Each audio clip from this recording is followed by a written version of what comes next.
Ian, can you give us kind of a macro interpretation? I'm curious. We get wrapped up in the minutia here of how the Jets are handling the quarterback position. For what you gauge around the league, what do you think, or what do you know in terms of how the league is viewing what the Jets are doing with the former second overall pick? Any thoughts? Yeah, I mean, this definitely is something that I've talked to different sources about, general managers, head coaches. I mean, there was a time, probably not right now, but there was a time when Zach Wilson was the number one topic in the NFL and everybody wanted to sort of give their opinion. I think most people believe that you could not play him at that point. Making him the backup, that's not, with all due respect, that's not like a really meaningful topic. Like, I don't think most people care about that. Yeah. So that hasn't really come up. It's really more you can't play him, and as long as Mike White is playing well, it's your job to win football games, and you could deal with the Zach Wilson thing at some point if you want to. Do you think you could fix him if you want to give him another chance, all that? But everyone I've spoken with is in agreement to play Mike White now. What they're not in agreement with, or what everyone sort of doesn't know about, I guess you would say, is when do you try to bring Zach Wilson back? Well, you don't just jam him in there. What you have to, he's got to, I was going to say he's got to earn it, but he can't because he's not playing. Mike White would have to flop for multiple games in a row. Zach's not playing for a while. Nobody's here to debate that. Robert Saleh, I think, has navigated this well. My only issue, and I don't want to say that it's without precedent because that encompasses a lot of years and I'm sure we're missing something, but the fact that he's inactive, to me, that's a warning flare that this kid is broken. He's not even the backup. Well, I mean, to be fair, benching him, less than 2 years into his tenure is also a flare that it's broken. It's broken, it's broken. Can it be fixed? I don't know. I think they're confident it can. I think they like the person. They like how he works. They like the talent, obviously like the talent they drafted him, but it's broken. And so, to me, it's whether he's inactive or not, they clearly don't have enough confidence in him to win football games. And if that's the case, then why would he be your backup? Just have Flacco do it, put him to the side, and sort of use it as a reclamation project for later when the playoffs aren't really on the line. Because the reality is he may have to play as the backup, and it's pretty clear they don't want that either right now. Yeah, they just got to hope he's not Josh Rosen, who just crashed out after being a first-round pick as well. Let me move to Odell Beckham Jr. We just saw this thing. He's not going to play for 5 weeks. Why is he attractive to anybody if he's not going to be ready for 5 more weeks? I know the Cowboys are in, the Bills were, and obviously the Giants. Why would he even be attractive right now?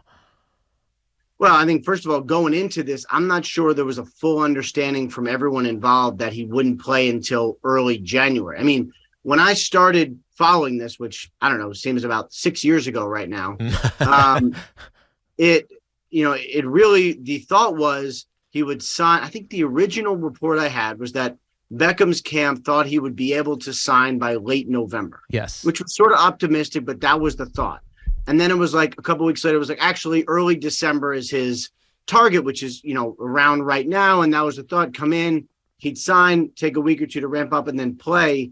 So it seems like it's just going to be a realistic, regular, normal ACL recovery, which is, to be full strength 11 months, maybe 12 months, okay, but that's February, so I think going into it, I know there was a report that the Cowboys weren't happy with what they found in the ACL. I don't believe that was true. I think they found he was just kind of where he should be, which is, 10 and a half months out from an ACL, probably able to play after 11. Yeah, and that doesn't really do much for them this season. So you'd really be signing him for next season. But what's the point if you know that there are other options free agent-wise or even in the draft? If you're the Giants, who are not a team that's, vying for the Super Bowl, even though they are vying for a playoff spot, it just doesn't make sense for some of these teams when you really think about it.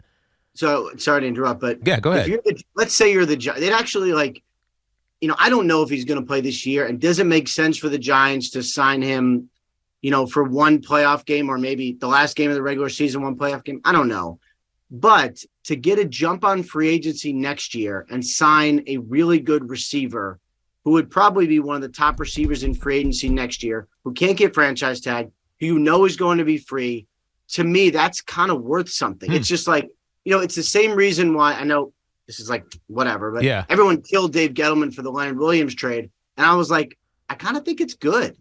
You get a good player for the next however many years. You just get a jump on it. So that I could see that for Odell. Yeah, makes sense. What is the NFL thinking? I know what we're thinking. We're thinking, why the hell are we subjected to this slop again? These Thursday night games are just pitiful, man. I mean, I know sometimes you get the short end of the stick. It's a little cyclical, circumstantial, blah, blah, blah. But this Thursday slate has been awful. What are they saying? And Baker Mayfield's going to start? Maybe. Maybe. But what are they saying? Ugh. I'm weirdly excited for tonight's. I know it hasn't been great, but just for tonight, we could get Baker. I don't think he's going to start. But no, I don't think so either. But you're probably going to see him in a package of plays. That's fun. You have the Raiders, who are one of the hottest teams in the NFL. Rams are a mess. But the possibility of Baker Mayfield playing meaningful snaps and the Raiders coming in hot, like, at least that's something. But to answer your question, I think going into the season, the Super Bowl champs versus the team that traded for Devontae Adams and have a really good quarterback and have stars like Darren Waller and Hunter Renfrow, both of whom aren't playing. I think this was an attractive game a couple months ago. I really think it's just random. And I know you can't flex everything in and out of everything. Like, there's the culture going to be on prime time still. And like, it's the same conversation. I love Thursday nights because honestly, what else would I rather be doing on a Thursday night except for watching football? But I think it's just the luck of the draw or the unluck of the draw, I guess. There's always the option of reconnecting with family as an option. Netflix. Theoretically. Right. But, I love my kids, but they go to bed at like 8:30 or maybe 9. Lucky you. Wow. You're lucky, man. You're on a tight ship over there in the Rapoport estate. That's good. All right, so Aaron Rodgers has been a strange season. They haven't given him a ton to work with. He's been banged up. And I know that it's still punitive based on the contract. Is he a Packer next season? And if not, who's really coming to the table trying to acquire Aaron Rodgers? I think he's a Packer next season. You could always – I remember 2 years ago or a little more, I found out the Rams were trying to trade Jared Goff. And I remember like rolling my eyes being like, you can't trade that contract. But guess what? They found someone to do that. You can always do the deal. So like Aaron Rodgers' contract is insanely hard to trade. It's not impossible. You could find a willing partner, someone to pay $60 million fully guaranteed for Aaron Rodgers. You could probably do it somehow. Rodgers wants to finish his career with the Packers. When he signed this massive deal, it was a 2 or 3 year commitment. I believe that firmly. I think he's finishing his career with the Packers. Maybe a different question is like, what do they do with Jordan Love? What if he says at the end of this, like, hey guys, I want to play. And he's good. What if he's good? Yeah. It's interesting. Yeah. No, it is. It is a little bit. It is. But you got to just get to that point. Before we let you go, Ian, there's this congressional inquiry on the Washington Commanders, and now they're lambasting the NFL as well for covering up and the hypocrisy. What should we make of this, if anything? It feels like political overreach, but I don't want to, go there, but it feels like it is. That's what it is. Yeah, I mean, first of all, I'm just kind of wading through the report right now. We just got it about 40 minutes ago. It's long. I've read the summary and I've read a lot of it. I haven't read all of it. Yeah. It seems like a lot of it is who leaked the emails and Dan Snyder having private investigators allegedly follow Bruce Allen to his house. There's a lot of allegations. There's a lot of stuff we've heard. I don't know how much is truly, really new. The Commanders did get fined for sort of misuse of ticket funds. That's in there. I didn't know that previously. Otherwise, like, it kind of seems like the allegations we've known, except written up in much longer form.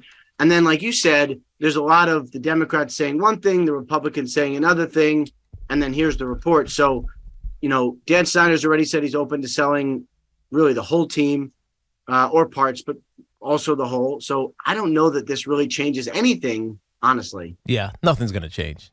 This is just bluster. It feels like nonsense, but that's just me. Never got your thoughts on your boy DeGrom bouncing. We know you're a big Mets guy. Yeah, no, I'm okay. 5-year commitment. I knew he wanted out. I knew it was going to be. I thought it was going to be the Braves, but I heard Atlanta, Florida, or Texas. So I know the Rays were in the mix. Rays were in the mix a little bit. I'm okay with it. Long-term contract on a guy who hasn't been that reliable. I will miss watching him because he's awesome. I'm pretty comfortable with a Verlander, Scherzer, ace mix at the top, assuming they stay healthy, which I will cross my fingers from now to the end of time. All right, man. Go lock into that big Thursday night game. Don't want to miss any of the snaps in case Baker plays and it actually means so. Oh, God. You're joking, but I absolutely will be, and I will be watching all of it. I cannot wait. I got you, man. Thank you very much, Ian. Appreciate it, bud. Take care. Yeah.